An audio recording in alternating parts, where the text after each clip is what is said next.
Hello, it's Donna Jariasha, founder of The Belief Builders, and I want to talk to you about donuts. I admit it sounds like a weird thing to want to discuss, but who doesn't love those soft, hollow-scented pillows of yumminess? To be honest, it's not actually how delicious they are that I want to talk about. I want to tell you about what I learned by observing a donut franchise that frequents the park near me. Before I dive into the content of the video, I just want to say if you like this video, make sure you go ahead and click the little like button. It really does help with that YouTube algorithm, and it's going to tell me what you like so I know what to make more of. If you really like me, please make sure to subscribe and click the little bell so that you get notified whenever I release a new video. Right, let's dive back in.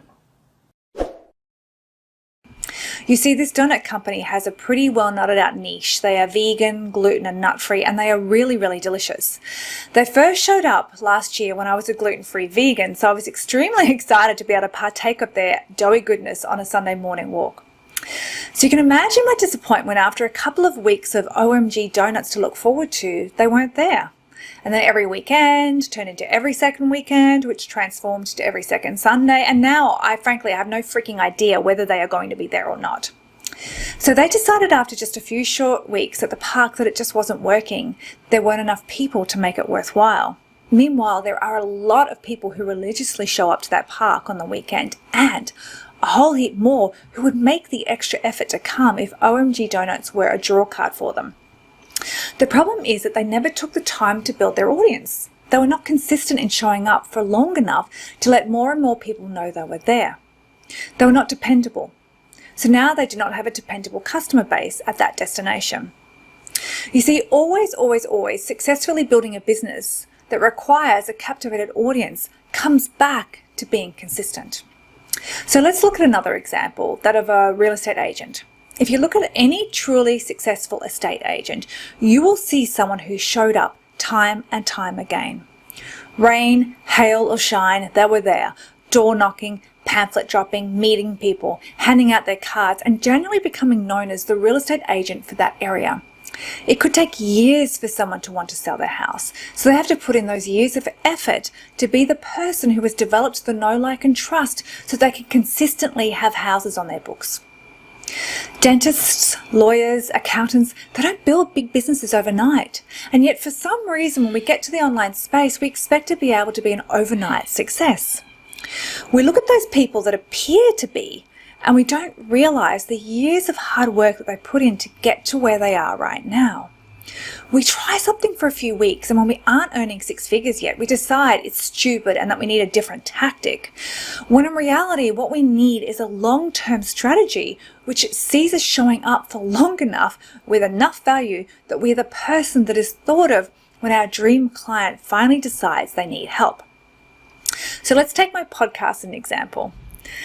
Last week, 13 people downloaded it the day the episode was released. Now, I could look at that number 13 and be totally dispirited. I could stamp my feet and decide that it's stupid and a total waste of my precious time. Or I could be totally amazed that a whole 13 people were keen enough to hear what I had to say that they downloaded the latest episode as soon as it was released. I could rejoice that I know that none of them are actually my mother trying to make me feel better, because unlike when she buys my books, she wouldn't know how to get my podcast. And I could plan to keep giving those 13 people incredible value so that the number grows and grows and grows until I am that overnight success that everyone is talking about. Okay, so I think we can agree that there is no such thing as an overnight success, and that if we want to make it to the top, that consistency is key. So how can you be consistent when you are first starting out? Well, my advice is to start small and build. Don't overwhelm yourself with every tactic known to man. You'll be like that one of those guys at the circus with the spinning plates on the end of the sticks, except one by one the plates will come crashing down. Choose one thing you're going to be consistent at, and then do that until it is easy for you to do it. Then add the next thing. And then look for ways that you can repurpose any content that you're creating. So for example, this video came from the idea for an email. So I wrote an email and then I created this video, and then this video will become the audio, which I will be used to create my podcast. It would also become quote cards, and it will be turned into little videos as well. And it'll be a video that's posted to YouTube as well as chopped up into smaller ones for other social media platforms. So you can see how I'm taking this one idea, this one concept, and I'm turning it into many, many different things. Now, if writing is your strength, start there. Create a blog. Write an email, create one thing, and then look at ways that you can turn that into many things. If video is your jam, commit to a live video every day, or do one large video, get the transcript for that, and then turn that into a blog, an email, or quote cards. Can you see how this works? You don't need to be creating everything from scratch every day. You can choose a theme and run with that for the week. And then, once you have a few months of content that you created, you can start to post parts of it again. You can start to repurpose it. The one thing you need to remember throughout all of this is who it is that you help and exactly how that you help them.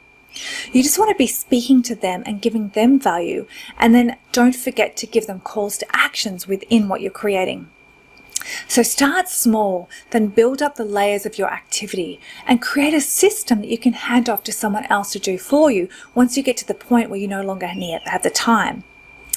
Now, if all of this sounds amazing, what I'm talking about, how like recreating stuff and repurposing stuff, but you just don't know where to start, I have a gift for you to say thank you for being here, for watching this video. You see, for a short time only, I'm offering my course, The Simple Social Media Strategy, for free. Now, it normally retails at $297, and all you need to do to get it for free is follow the links that you'll find with this video, or go to donnajoyusher.com/free-SSMS. Okay, so go get that free course now and work your way through it. It's going to give you different ideas, and it's going to show you exactly what I do, what my VA and I have created together, and how we put it all together to create a week's worth of content from one piece of what we start with. So I'd love to hear what you think about it. So feel free to email me at donna@donnajoyusher.com to let me know. And I look forward to seeing you in the next video.